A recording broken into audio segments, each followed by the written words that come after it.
Interrompemos nossa programação para transmitir o horário eleitoral gratuito obrigatório de propaganda eleitoral sob responsabilidade dos partidos políticos. E dentro de 10 minutos, Jornal Hoje.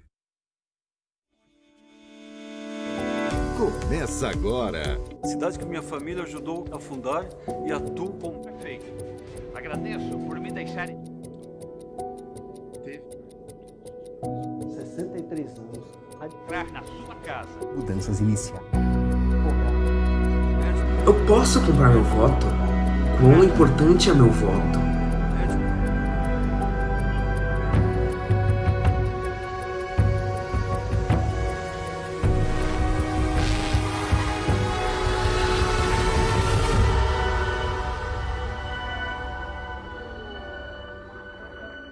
Estamos em plena eleição para o novo prefeito, etc. Eu acho que essas coisas são meio chatinhas. Isso pode definir o futuro do Brasil. Se seu voto não contasse, não seria importante, porque existem tantos programas na TV, comerciais falando sobre votar e por que tem tantos lugares que eu preciso votar. Temos que entender a história do voto. Que tal se voltássemos no tempo?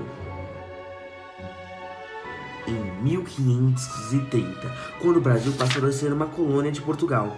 Batalhas entre indígenas e portugueses. Vamos avançar um pouquinho na história. Quando os portugueses haviam escravizado os africanos. Nessa época, quem poderia votar eram os homens brancos, ricos e que tinham muitas posses. Muitas vezes, essa restrição era para quem está no poder não perca seu poder de estar acima de tudo.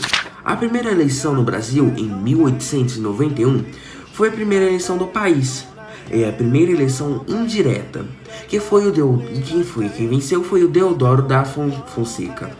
Mas quem podia votar era quem tinha posses, então homens ricos e brancos. E algumas viúvas que perderam seus maridos e ficaram com as posses deles conseguiram votar também. Ex-escravos que tinham posses. Mas aconteceu algumas fraudes nesse caminho. Homens se vestiam como mulheres para votar 2 vezes. Mulheres votavam muito mais do que apenas uma vez. Nos Estados Unidos, muitos ex-presidiários não podem votar. Pela lei, em alguns estados americanos, a exemplo da Flórida, condenados perdem o direito ao voto. Porém, de 2007 a 2011, cerca de 100.000 deles reconquistaram seu direito, com um processo quase automático do governador Charlie Crist. Mais tarde, Rick Scott se tornou o governador.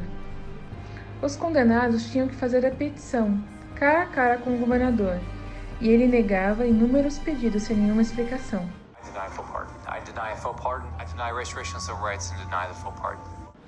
Ele só deixou 4.000 condenados votarem em 8 anos.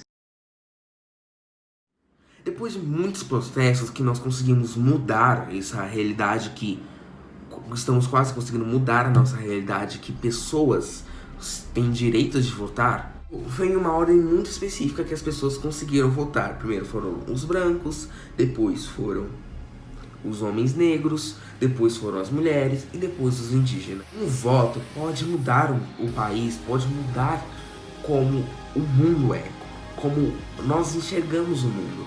Não só para a presidência, também para ONGs que podem ajudar a reciclagem, tudo depende do seu voto.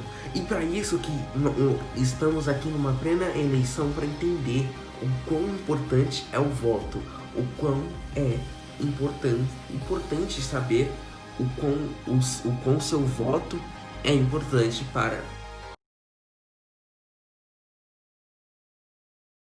Tem muitos políticos que ele entra na política para o benefício próprio dele, né? Ele não, como se diz, ele não vai fazer muita coisa para o povo, nada. Ele vai procurar melhorar a vida dele, né? Porque é que nem a pessoa ser rica, você falar, vou dar isso aqui para fulano. Você está dando uma coisa que está sobrando. Agora, às vezes, coitado, do pobre, tira daquilo da vida dele para poder dar para ajudar outra pessoa, né? E isso tem muito mais importância na vida da pessoa, na vida, sei lá, religiosa, do que um cara ricão aí, conforme disse Jesus, né? Às vezes ele tem muito dinheiro, ele doa lá uma parte do dinheiro dele, mas ele está doando aquilo que para ele não faz falta, né? Quer ver o cara que não tem, tirar dele, mesmo que ele não tenha, tirar mesmo assim um pouco daquilo que ele não tenha e fazer uma doação para os outros, né? Isso aí que é muito difícil, né? Porque a pessoa sempre está preocupada com ela mesma, né? Em si, aliás, em se manter, né? O político acho que é a mesma coisa. Você vê os deputados lá, eles nunca querem fazer nada para melhorar para o povo, né? Geralmente, né? Eles estão sempre fazendo leis que favoreçam a eles. Você vê um juiz que ganha 33 mil por mês. Você acha que ele precisa dos auxílios de tudo ali, de moradia, auxílio de gasolina, auxílio de tudo, né? Que eles têm direito, né? Você acha que eles precisam? Não precisam, né? Mas aí depois os políticos também falam, não, mas isso aí é a lei que dá esse benefício pra gente. Mas quem fez a lei foi eles mesmos, né? Não, pode ser que aqueles que estão lá agora não fizeram a lei, mas os outros que já foi passado, tudo começou lá atrás, né? O porquê nossa sociedade não está fazendo nada contra isso? Nós temos o poder do voto. Nas eleições, se a gente perceber que o presidente ou quem está acima de nós perceber que está fazendo as obras antes de começar as eleições, quer dizer que ele está com medo, sim, de perder e percebeu que, tá acabando o meu tempo. As pessoas viram que eu não fiz nenhuma obra, nenhum dia, e eu vou fazer agora para as pessoas verem, ele tá mudando. Mas na verdade, depois que acabar as eleições, ele vai parar de novo e só vai voltar nas eleições, e assim vai criar um ciclo. Ou seja, o governador, o presidente está nas nossas mãos.